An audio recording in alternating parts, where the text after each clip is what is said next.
આત્મા જ્ઞાન ન જાણવાથી શું નુકસાન થાય છે? જીવને અનેક વાર ગર્ભવાસમાં ઊંધે મસ્તકે આમ લટકવું પડે છે. તે માતા જો લસણ ખાય તો હજારો વીછીની ડખનાનું દુઃખ થાય છે. વળી તે કૂતરા ગધેડામાં જન્મ વડે ખાવા પીવા વિના ભાર ઉઠાવવો પડે છે અને કૂતરાને રાત્રે જાગીને ચોકી કરવી પડે છે અને વધુ કકળાટ કરે ભસે તો ઉપરથી આમ લાકડી ખાવી પડે છે. અને મનુષ્ય જન્મમાં ધનથી 14 પ્રકારના પાપ થાય છે: ચોરી, હિંસા, જૂઠ, દંભ, કામ, ક્રોધ, મદ, ભેદભાવ, શત્રુતા, અવિશ્વાસ, ઈર્ષા, જુગાર, દારૂ ને વ્યભિચાર. આ 14 પાપો છોડે તો ભગવાન તેને અસુરી જોનીમાં આ પાપ છોડે નહીં તો ભગવાન તેને અસુરી જોનીમાં નાખે છે. હે અર્જુન, આ અસુરી જોનીને પામેલો તે મૂઢ મૂર્ખ લોકો ભગવાનને પામી શકતો નથી.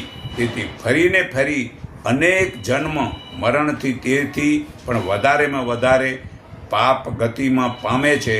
તેને નરક ભોગવવું પડે છે. હે અર્જુન, આ નરકથી મુક્ત થયેલો મનુષ્ય આત્માનું કલ્યાણ થાય તેવા કર્મ કરે છે તે પરમ ગતિ પામે છે. જે લોકો શાસ્ત્રવિધિ છોડી દઈને પોતાની ઈચ્છા મુજબ મનમાન્ય વર્તન કરે છે તે સિદ્ધિ પામતો નથી, તેને સુખ મળતું નથી, તે પરમ ગતિ પામતો નથી. તેથી શું નથી કરવું ને શું કરવું છે તેનો નિર્ણય કરવા માટે તારે શાસ્ત્ર જ પ્રમાણ છે. માટે શાસ્ત્રે જે કર્મો કરવાનું બતાવેલું છે તે જાણી તારે તે કર્મ કરવું જોઈએ. આ ગીતા અધ્યાય 16 શ્લોક 20 થી 24 પુરાવો છે. તો ધનથી પરોપકાર કરો, પરંતુ ધનથી ક્રિકેટ ન રમો, પતંગ ન ઉડાડો, ફટાકડા ન ફોડો, હોળી ન સળગાવો, પગે ચાલી જવાય તો વાહન ન ચલાવો, ગાડી ઓછી કિંમતની ચાલે તો મોંઘી ન લો અને મોંઘી ન વાપરો. કપડાં એક જોડી કિંમતમાં 1000ની કિંમતમાં ચાલે તો વધારે મોંઘા ખરીદો નહીં.